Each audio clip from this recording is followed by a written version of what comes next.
Okay, Mr. Beast is known for being the top YouTuber on YouTube, and I watched through a lot of his YouTube advice.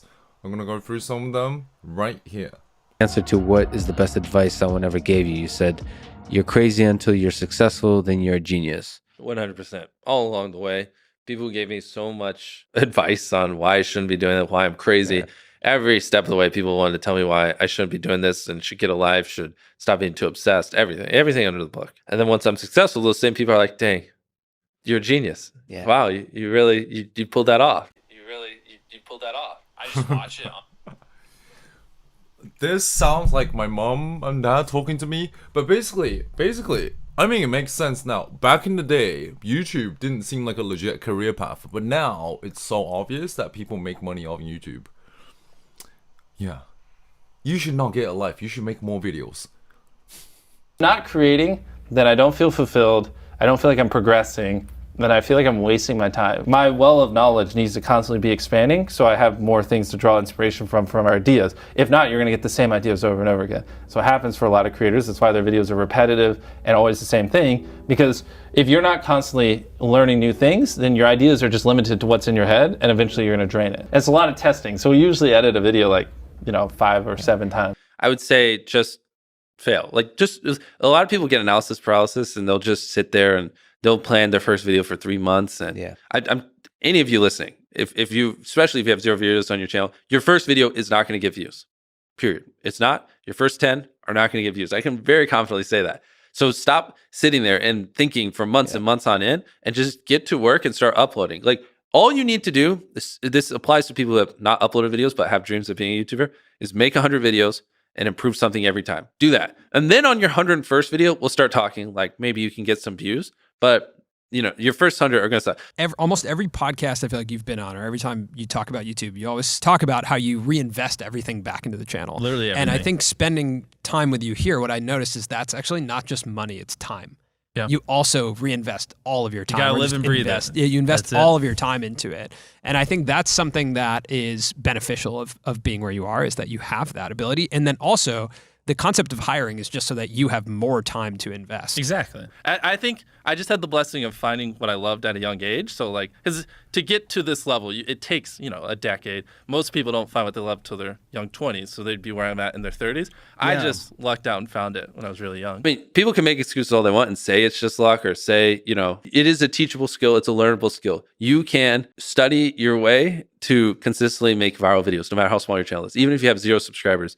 Man, you're about to make me just start a college class here on this video. So essentially, yes, at the end of the day, if you boil it down, what YouTube wants is they want people to click on a video and they want to watch it. Like, at its core, that's what it is. Now, you can draw little lines and go as deep as you want into how to get people to click and how to get people to watch. I mean, essentially, by studying the algorithm, you'll learn that you're more studying human psychology, right? What do humans want to watch? What do they find enjoying? Not because anytime you say the word algorithm, just replace it with audience, and it works perfectly. Like, the biggest thing is, it's much easier, as weird as this sounds, it's much easier to get 5 million views on one video than 100,000 views on 50 videos. Does that make sense? It's after you scrap a few videos, everyone, just kind of starts to figure it out. So I was telling him, the way I like to work is I like to go basically wake up, obsess over something, go to bed, wake up, obsess, go to bed, every second of the day until I just have a mental breakdown, I burn out, and then I take a day off or maybe a day and a half off, and I like to go right back to it. So I don't work certain days. I just go as hard as I can, every ounce of my entire body, until I just crash. And somehow that's sustainable. What time do you... Virality is not accidental. Or sometimes it can be, of course, but It's just not. it can be engineered. So many people say it's luck and they're like, you're just lucky or this or that. But what are we up to? Probably 1,000 videos over 10 million views. We don't ever have a dud. You can call it luck, but I think it can be trained. Is collaborative amplification. You're so good at that, right? Just, bro, on your walks, you do your hour walk a night, you go, I'll just scroll through my contacts and call someone, see how they're doing, pick their brain a little bit. Exactly. So much to be learned. Yep. And you're so good at that. And the thing is, that's what's sad, is because so many small YouTubers, they see it as oh, I don't I see this all the time. A guy with 1 million subscribers will learn something new and they'll be like, oh, I don't want to teach my friends. They'll compete with me. It's you dumbass motherfucker. You've pulled less views in the last 3 years than like I know people have on a single video. Like you teaching him isn't going to do anything. And so like they're so like caught up in like not sharing things and being secretive. But also a lot of creators also just don't, you know, which I didn't either for the longest time, just don't make good enough content, you know, content that's worthy of getting 10 million views. In the idea or the execution of the idea? Both. I mean, like think about how many people just make videos, they film them in under 20 minutes and they don't really put any effort into it. And my first 500 videos didn't deserve to get 1 million views. Like there's a reason they didn't. They're terrible, you know what I mean? But at the time I thought they did, right? And I'm in the mindset of a lot of small YouTubers where I thought those videos deserved 1 million views and I thought the algorithm hated me. But I watch them back now and I can tell you exactly why. The videos are just fucking horrible. You know what I mean? Yeah. And like the thing people undervalue the most is literally the first 10 seconds of the video. Like I think I can quote it. I tied up an FBI agent and I have $100,000 in this bag. Here's a knife. Good luck. And I just run away. Like it gives you everything you need. No wasted words, short and concise, and then tension.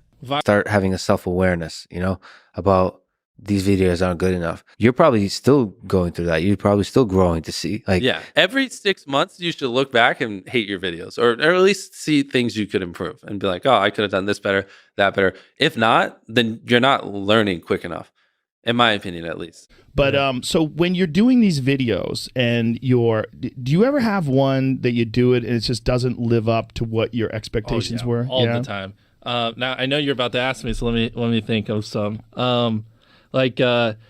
Probably like back in the day, like 1 out of every 4 videos we filmed just never got uploaded because they were just not good. Yeah, because especially when I was like 19 and 20, like I had no idea, right? You know, like I'd come up with an idea, let's climb a building with plungers, right? And then, you know, you can't do it, all right? So that's an example of one that failed. So like imagine one where you have like 3 friends, and like when friend number 1 learns something, he teaches the other 2, and friend number 3 fucks up on a video and he teaches you guys, and you're all coming up together. Whereas if you're separate, you have to fuck up every single time. You know, so like if you each make 100 fuck ups, you could be like 300 fuck ups deep and learning. But if you're separate, you're only 100 deep. It's just like if you wake up and every day you obsess over something and you live and breathe it, and that's what you think about, that's what you do, that's what you study on and off, that's what you stay up every night grinding, and no one else even gives a flying about it. It's like you just feel like a weirdo, you know. Let's just like bounce things off. I definitely like took advantage of that, which I want. Like I don't Rule ask number for 1 help. is you got to give more, or give at least what you take. And if you do that, people will always teach you stuff. Say that one more time. You got to give at least what you take from someone.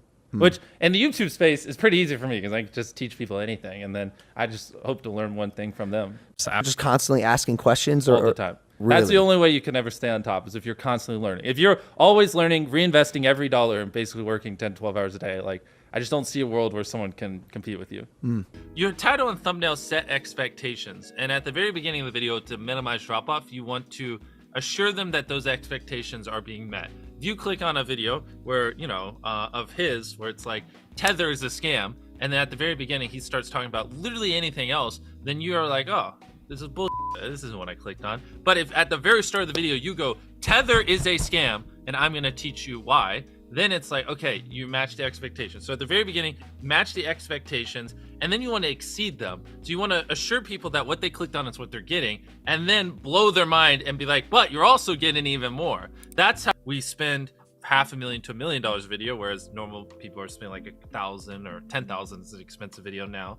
And we just, you know, sometimes we're filming for 3 or 4 days, like 10 hours a day, you know, 30, 40 hours of filming plus months of setup, whereas most creators probably film for a couple hours and set up for a day. I think for us, you know, by always doing all those things, it just distinctively sets it so far apart that it's basically, in my head, it's like, why would you not watch it? You know what I mean? But for the average person like us, you know, who don't have these exceptional personalities and, you know, backgrounds in filmmaking, just make 100 videos, improve something each time, and then talk to me on your 101st video. How do you improve something each time? The second one, just, I don't know, put more effort into the script. The third one, try to learn a new editing trick. The fourth one, try to figure out a way that you can have better inflections in your voice. The fifth one, try to, you know, study a new thumbnail tip and implement it. The sixth one, try to figure out a new title. There's infinite ways. That's the beauty of content creation online. There's literally infinite ways, from the coloring to the frame rate, to the editing, to the filming, to the production, to the jokes, to the pacing, to every little thing can be improved, and they can never not be improved. There's literally no such thing as a perfect video. And well, the thing is, like, as long as you're reinvesting everything and you're constantly innovating and adapting, It's pretty hard to fall off if you're like putting in the effort and stuff. Easy like for that. you to say, dude. All you do is put in the effort. You're a workhorse. And even when you're not working, like you started taking those like therapeutic late night walks.